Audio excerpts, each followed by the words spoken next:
இனிமே கண்ணை மூடிட்டு கடலை எண்ணெய் வாங்கலாம். ஏன்னா மந்த்ரா கடலை எண்ணெய் இதயத்தின் தயாரிப்பு. வறுக்க பொரிக்க ஏன் எல்லா சமையலுக்கும் மந்த்ரா தான். மந்த்ரா கடலை எண்ணெய், அபார ருசி, ஆரோக்கியமான உடல் நலம். டெல்லியில் ஆம் ஆத்மி ஆட்சியில் அறிமுகம் செய்யப்பட்ட மதுபான கொள்கையில் ஊழல் நடந்ததாக சிபிஐ வழக்கு தொடர்ந்தது. இதில் சட்டவிரோத பண பரிவர்த்தனை நடந்ததாக அமலாக்கத்துறையும் வழக்கு பதிந்தது.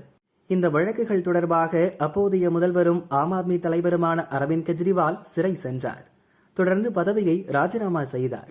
மணீஷ் சிசோடியா, சஞ்சய் சிங் உள்ளிட்டோரும் கைதாகினர்.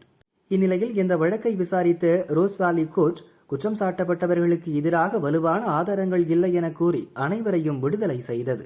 இதையடுத்து ஆம் ஆத்மி தலைவர்கள் அனைவரும் நேர்மையானவர்கள், இது பாஜகவின் திட்டமிட்ட சதி என கெஜ்ரிவால் குற்றம் சாட்டினார்.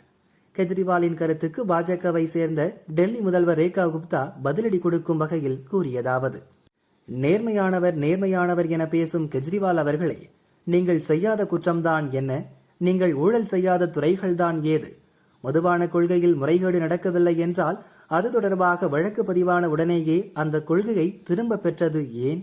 டெல்லியில் ஒரு மது பாட்டில் வாங்கினால் இன்னொரு பாட்டில் இலவசம் என்ற அறிவிப்பு முறையானதா? மது விற்பனையை முற்றிலும் தனியார்மயமாக்கி கமிஷனை உயர்த்தி அதன் மூலம் கொள்ளையடிக்க முயன்றது சரியான நடவடிக்கையா? இது பற்றி ஹைகோர்ட், சுப்ரீம் கோர்ட்டை கவலை தெரிவித்ததை மறக்க முடியுமா? நீங்கள் ஊழல் செய்யவே இல்லை என்றால் டெல்லியில் எத்தனை திட்டங்கள் முடங்கி கிடப்பது எதனால்?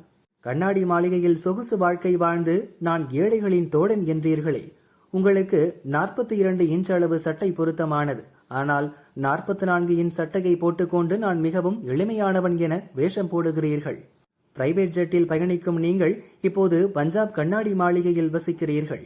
வகுப்பறைகள் கட்டுவதில் ஊழல், மக்கள் நலத்திட்டங்களில் ஊழல் என மக்கள் பணத்தை கொள்ளையடித்தீர்கள்.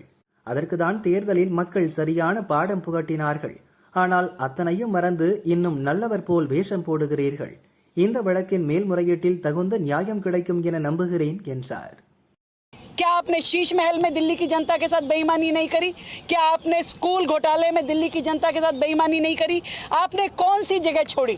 क्या काम आपने छोड़ा? आप जिस ईमानदारी की बातें कर रहे हैं, आज भी आप नौटंकी कर रहे हैं। आप वो व्यक्ति हैं जिसको 42 साइज की शर्ट आती है और 44 पहन के दिखाते हैं मैं कितना साधारण व्यक्ति हूँ। चप्पल पहन के आपको शीश महल से बाहर आपको रहने का मन नहीं करता। दिल्ली का शीश महल छोड़ के आप पंजाब के शीश महल में जाके रह रहे हैं। आप प्राइवेट जेट से नीचे बात नहीं करते। आप कह रहे मैं साधारण आदमी हूँ, मैं ईमानदार आदमी हूँ। आपने क्या 11 साल में दिल्ली की जनता का विकास किया? आपने करोड़ों रुपए का घोटाला दिल्ली में किया।